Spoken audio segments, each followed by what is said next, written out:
এটা তো কলকাতার প্রাপ্যই ছিল, কারণ কলকাতা শহরকে ঘিরে বিজেপি এবং বিরোধীরা যে পরিমাণ কুৎসা করে সেটা তো সম্পূর্ণই মানে কুৎসা এবং বিকৃত প্রচার। টানা চতুর্থ বারের মতো কলকাতা এটা হয়েছে। কলকাতায় আইন শৃঙ্খলা, পশ্চিমবঙ্গের আইন শৃঙ্খলা, এটি তো বিজেপি শাসিত রাজ্যগুলো বা অতীতের পশ্চিমবাংলা, এটা কোনো তুলনাই হয় না।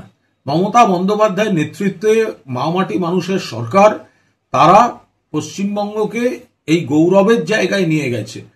সমাজে বিক্ষিপ্ত কিছু খারাপ ঘটনা ঘটে, আমরা চাইছি দুটো দিক। এক হচ্ছে সেই ঘটনা কমুক এবং পুরো বন্ধ হোক।